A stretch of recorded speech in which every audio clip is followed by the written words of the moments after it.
This morning, for some reason, I am being drawn to a past occurrence, a memory. And I did a piece. I wrote I wrote a poem that turned into a sermon, and it just so happened. This was years ago, and about this memory that I'm having today. And there was a program at the church that I was attending, and Spirit instructed me to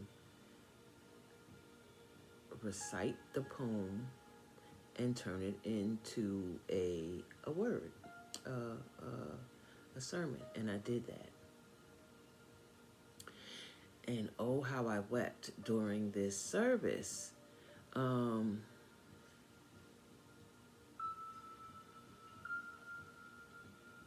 And during the service, there were things that came out that I never spoke before, and nobody knew that but me. But the reaction to it was the same as the reaction to my reality when I was going through this process, this memory, this occurrence. But this time it was with the exception of one woman. Now the memory is when I became pregnant as a teenager.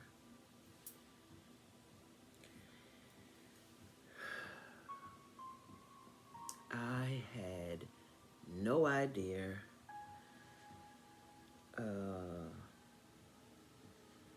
what was going on in my body. I just remember one night, this is how I personally came to the realization that I was pregnant. One night I'm laying in my bed, and I could feel that my body was different. And I didn't know how to explain my body was different. I just knew my body was different. And I began to touch my belly, my sides. Everything was different. And I laid on my side, and when I laid on my side, there was movement. There was movement on one side of my belly, and then there was movement on another side of my belly. And I was like, there's life in there. That is the moment that I knew at 14, 15 that I was pregnant. And it was like, okay, I'm pregnant. I didn't think that it could happen.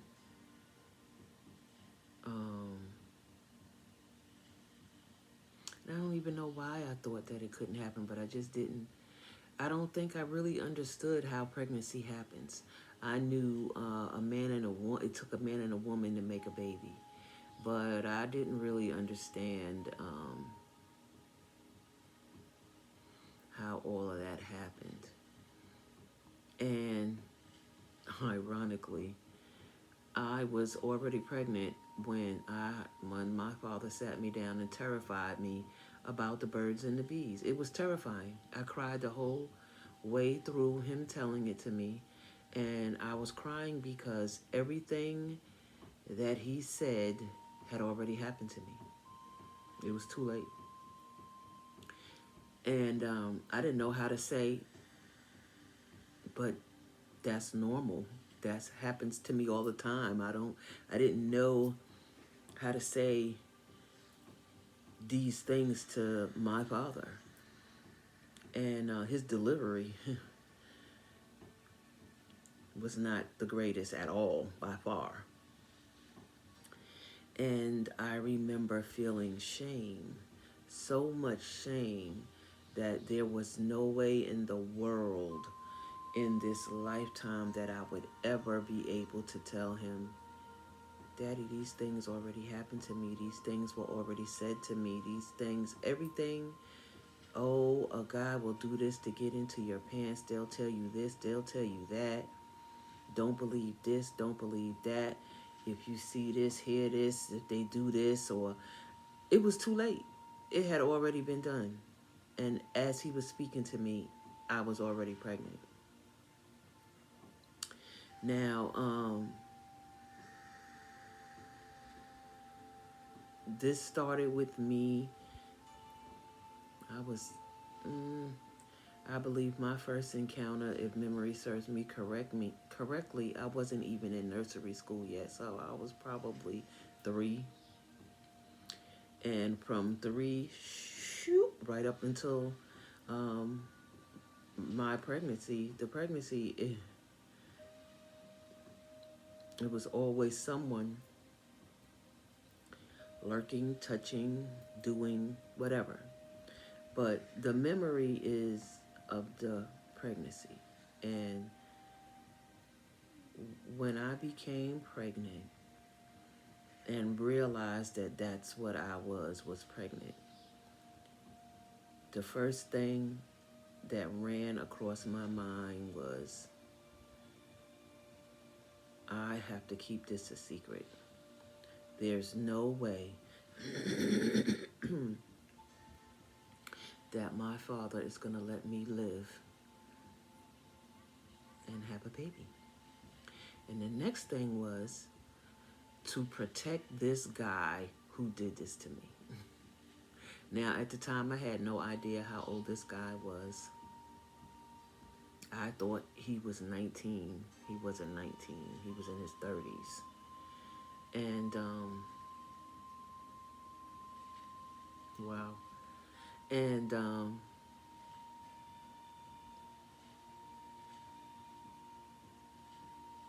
he would come visit me all the time. And I knew he was the one that got me pregnant. So my first instinct was to keep it a secret. The second instinct was to protect this guy. And my third instinct was to keep it because I felt like I needed somebody to love. It would be something that I could love myself, and I could love it the right way, not the way that I'm being shown love. So I tried to hide it as long as I could. And I was passing out. I was trying to cook dinner and would pass out and burn up the dinner. I was always weak, always sleepy, always tired. I never threw up, but I was just ill all the time. And I heard my father, I was passed out on the couch one day. I was supposed to be frying chicken, burn up the damn chicken. And my father said to my mother, you better see about that girl. I think she's pregnant. And my mother was like, no, she would talk to me. She would tell me. I would know. There's no way. Nope. He was right. So she took me to get examined. And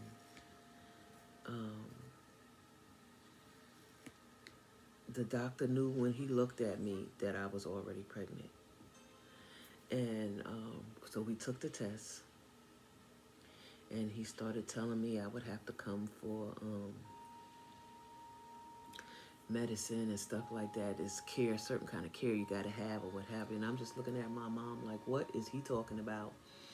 And she was like, you ain't even get the test back yet. So she's in denial. I'm in denial. Um, so my mom's bugging out. She don't know what to do. She's um, talking to herself, trying to figure out how do we do this? How you have to get rid of this because there's no way I can stop your father from killing you. He's going to lose his mind. Everything was focused around my father's reaction. Everything that we did was focused around my father's reaction. So, she needed somebody to talk to. She was stressed out. She was crying. I'm crying, trying not to cry because it's just going to make everything else worse. And she found somebody in the family that she felt she could confide in. So we went to their house. And when I found out who it was, I was terrified. I was like, nope, this is not a good idea. This is not going to work. This is not a good idea. Because of the history that I had with this person. And so she went and she told her everything. And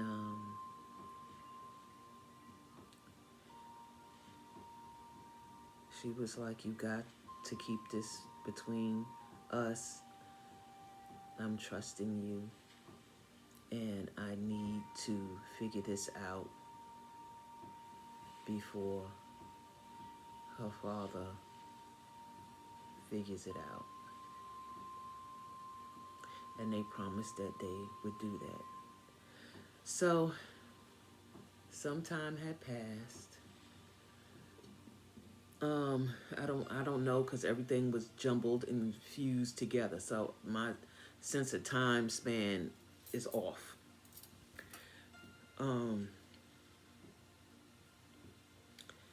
So my family owned and ran a daycare center. So I was at this daycare center.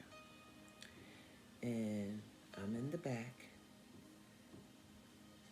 They're keeping me in this room by myself in the back because I'm pregnant.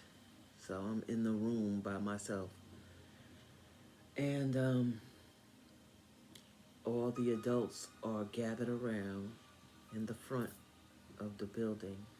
And they're all talking about me. It's nap time.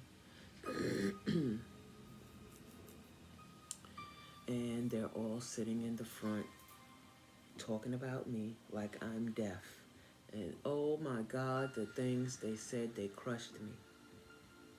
These were supposed to be people that loved me and supposed to care for me.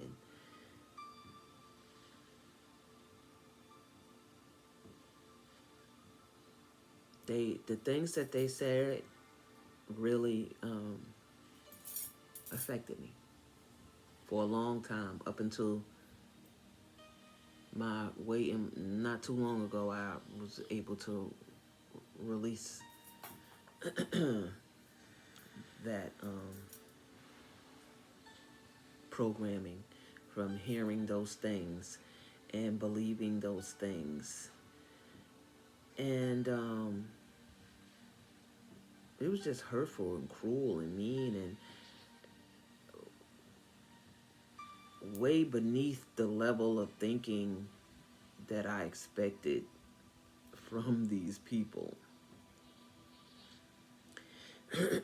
But there was one voice in the crowd, and it was a man's voice. And he tried to defend me. They would not let it be.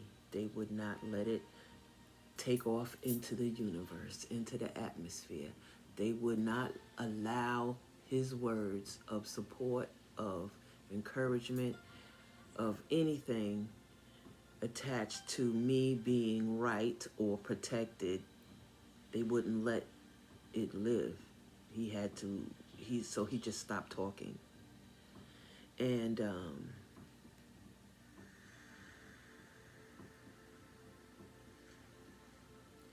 nobody ever asked, "Are you okay?" Nobody ever asked, "Was it your will?" Nobody ever asked, "Are you okay?" Everything was my fault. I should know better. How should I know better? Nobody ever told me about the birds and the bees. Nobody explained the things that had happened, were happening to me, that they were wrong and should not happen.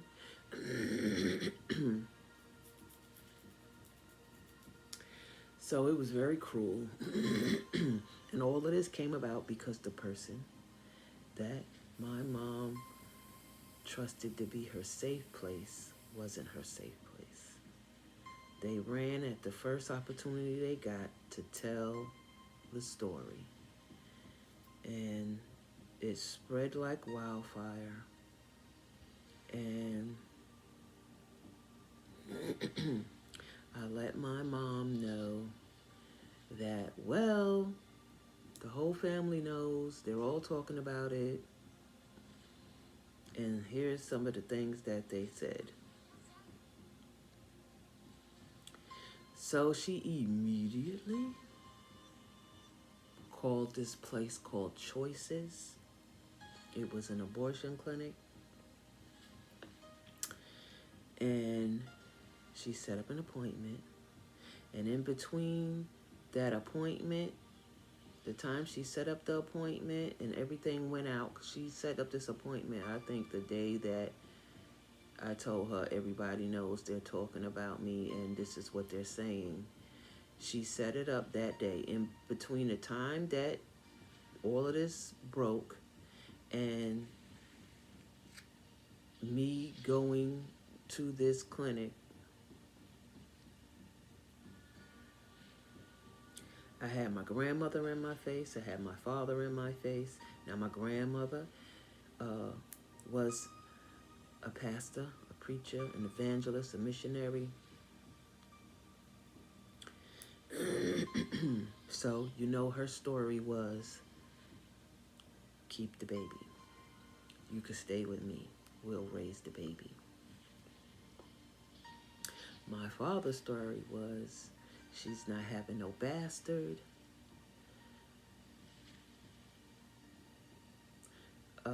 She's not having no baby over my dead body. This is my child. You're not going to tell me what to do with my child.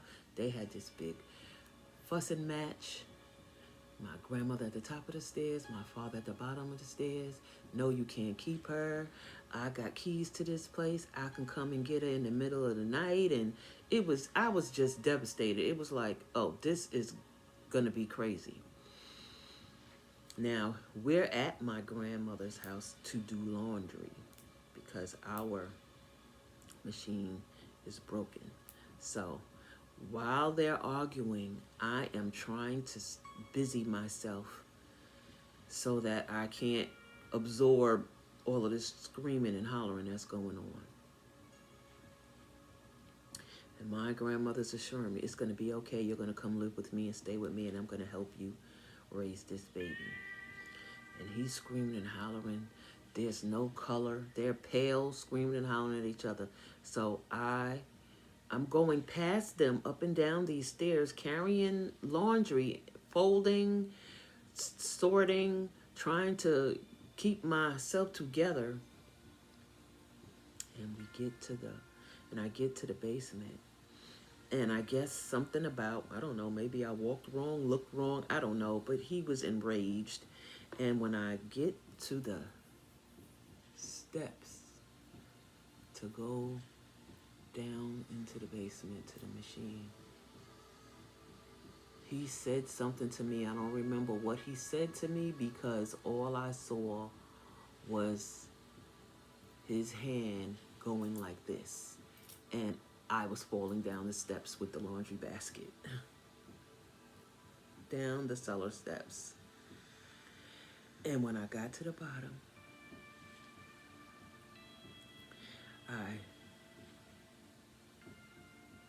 mustered all of the strength that I could muster in total and complete silence. And I picked up the basket, put everything back in the basket. And when I stood up, I said to myself, you have to abort because he's going to kill you. I knew in my mind that there was no way. In my being, I knew that I didn't have a choice. I had to abort. There was no way he would kill me and the baby. So the day comes for us to, I think, I don't even remember. I probably went home that night. I have no recollection what happened after that other than I was doing the laundry.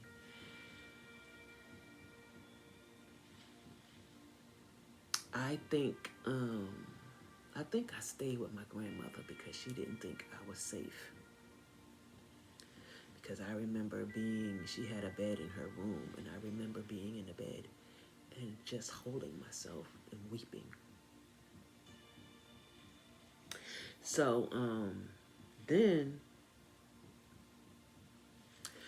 I went to the appointment. And there was this counselor there. First of all, she was a white chick, has no idea about my reality. She was smoking a cigarette. And she said, so, you think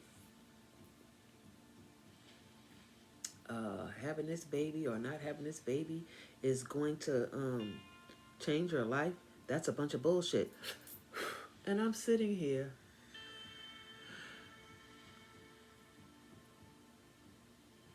talking to myself like, what the fuck is this? What am I doing? What is going on? What is happening? So I don't know what she said. I didn't hear her. But I stayed in there for 20 minutes listening to her smoke her cigarette and say whatever she was saying.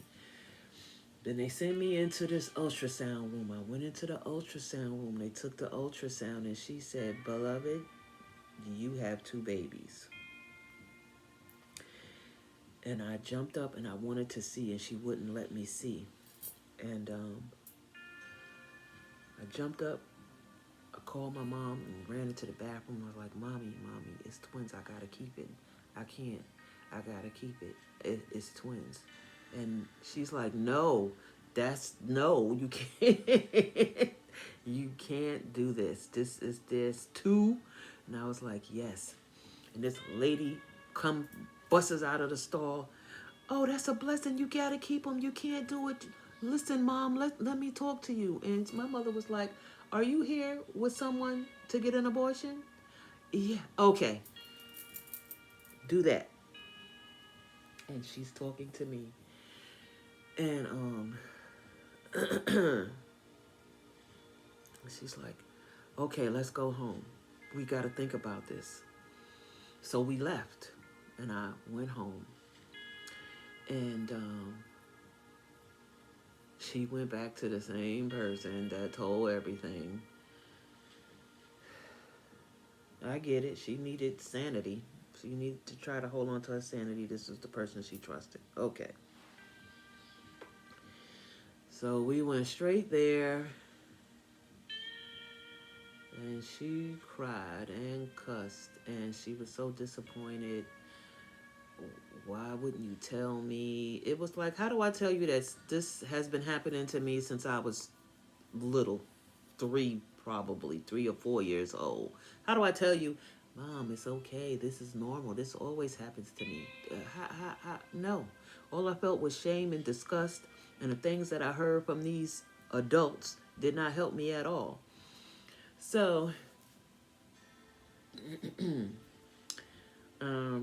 I wound up at my grandma's house again. And the next day, my mom picked me up and we went back to the Choice's place, and I was getting the abortion. And I just wept. I was so angry. My jaws were like clenched and locked. And even the judgment against the people, the staff that were there, that were prepping us, because it was a room full of us, all black girls. And I was the youngest. And the nurse there, she was a black lady. She was so mean, rude, cruel. And I was like, is everybody like this? Is everybody like this? Why is everybody like this? And I remember being on the table. I'm terrified. I'm freezing. And the lady takes this thing and she shoves it into my hand and twists it. And I'm like, ow, it really hurts. Why do you have to do it like that? And she rolls her eyes at me and she says, close your eyes and count to 10 and this'll all be over. And I had no idea. And I couldn't count because there were things I wanted to say to this woman. And I couldn't say them because she was spewing poison out of her mouth. She was telling me what the procedure is going to do, how it's going to dissolve, what's going to happen to the fetuses in my body, how they're going to... And I was like, this is more traumatic than what I'm going through, and I don't want to do this. So when I woke up, I was in so much pain. Oh my God, I was in so much pain. And everybody was sitting up, drooling and oohs and wheezing and crying and moaning. We're all bleeding. Everybody got blood. I thought I was in a movie where they torture the crazy people. So I get it together. I finally am able to clean myself up and get dressed. The people don't help you. They just give you some orange juice. Here, take this orange juice, drink that down. It'll help you do something. I don't know what it was supposed to help. They just threw some orange juice at me, told me to sit there until I can get myself together. I did that. I got dressed. I was in so much pain. They gave my mom a prescription. And we went back to my grandmother's house. And as soon as I walked in the door, there was Daddy. I just couldn't. I could barely make it up the stairs. My grandmother was like, go upstairs.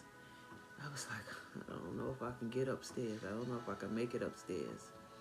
So she was gonna get some blankets and stuff for me to lay on the couch. But I was like, okay, I'm gonna go upstairs. I'm gonna try and get upstairs. So I went upstairs, and I'm not saying anything to anybody. I'm just keeping it together as best I can. I get upstairs, and I'm bleeding so. And he won't let Mommy upstairs with me to help me get it together. Grandma's standing on the step. He's screaming and hollering, acting a fool. The whole house is trembling because of his voice. And I make it upstairs. And when I laid down, this sharp pain went through me, and I just screamed out to my mother. And I was like, please, can I have my medicine? Can I have the medicine? So my grandmother asked my mother for the medicine, the script, and he snatched it out of their hands, and that was my punishment. She's not getting shit. She's gonna feel all of it. And I didn't get shit. I just felt it all. So I'm just weeping. There's nothing for me to say. There's nothing for me to do. I'm just laying there weeping. And by this time, whatever epithets, whatever is being said, I can't hear it. All I can hear is my moans, is my weeping. That's all I can hear.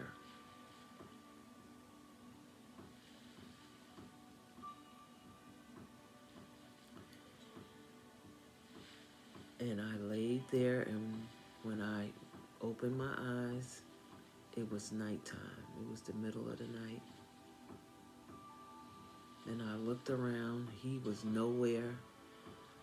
My grandmother was in the bed. She was sleeping.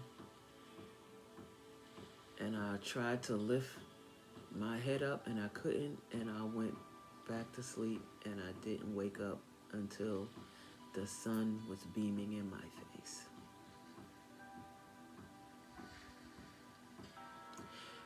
That is the memory that I'm stuck in this morning. I don't know why, but maybe it's meant for somebody to hear. I was crushed. I was devastated. I had a lot of realizations coming down on me at the same time. And everybody was so involved, absorbed with their emotions and what this meant for them that nobody saw what it meant for me. Everybody was defending their side of whatever to my dilemma, which I get it. At that age, my dilemma was my parents' dilemma, and they were already struggling. I get it.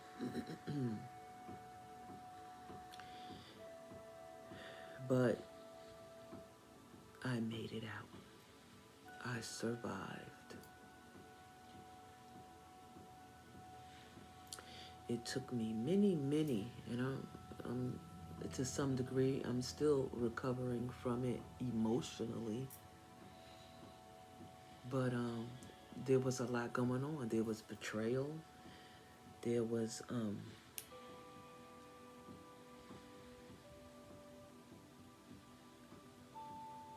betrayal is the thing that sticks out the most. Betrayal,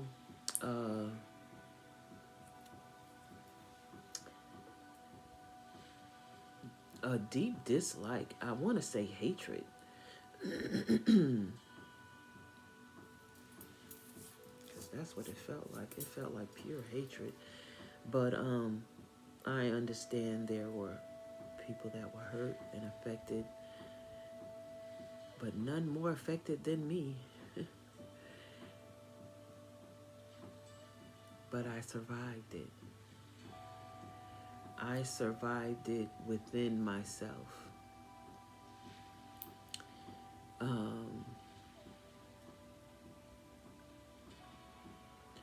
I, at this point, will have to say, just out of habit, that it was grace, because I was ignorant to everything that was going on within me and without.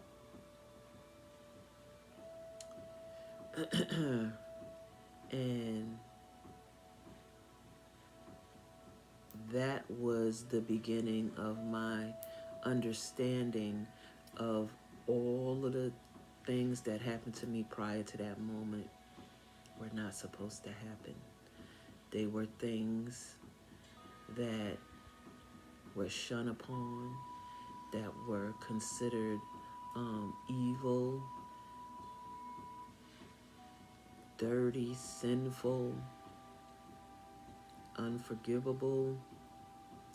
My grandmother told me that I'm a murderer. My father told me I was a whore. I mean, my mom told me she was disappointed. She didn't trust me. These are the people that I depended on for everything. And I couldn't find one to say, are you okay? It's going to be okay. I love you. I could not find that. They were too wound up in their own emotions about what had happened and how it affected them, that they didn't see how it affected me, and they made a decision for me.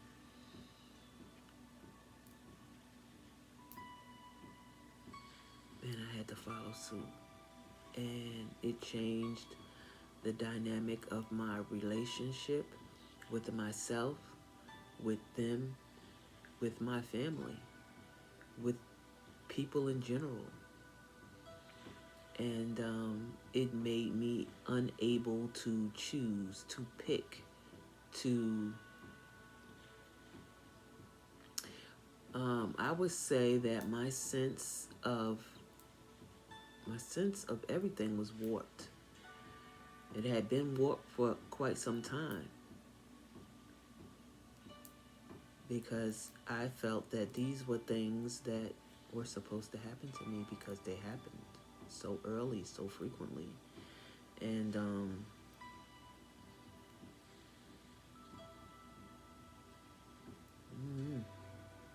but that's the thought. So if there's someone out there who's listening or going through this currently, there is help. There are people who can help you, who can direct you.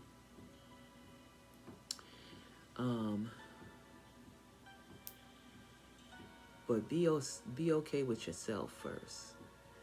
You have to know that you're worthy of love. You're worthy of care. You're worthy to be seen. And it's not an evil, bad thing to be pregnant.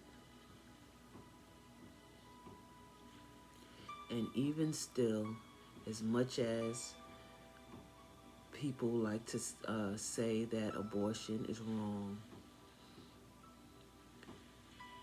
you have to do what is right for you. You have to do what makes you feel safe. You have to do what you feel makes you okay. And for me, safe was getting along, going along with what the elders wanted me to do. Especially the ones that I had to live with. My life would have been hard no matter what decision I made. It would have been very difficult. But you are worthy of care. You are worthy of love. And you don't have to do this alone. There are resources. There are counselors. There are people that you can talk to. And if you can't find one, you can find me. You can give me an email at NoteworthySista, SISTA, @gmail.com. And I won't turn you away. I won't speak evil of you. But I will help you, support you the best way I can. And to anyone else who has any questions, any comments, any topics or subjects that they'd like to see me talk about, you too can drop me an email at NoteworthySista, Noteworthy, SISTA, @gmail. I love you to life, and I'll see you in the future.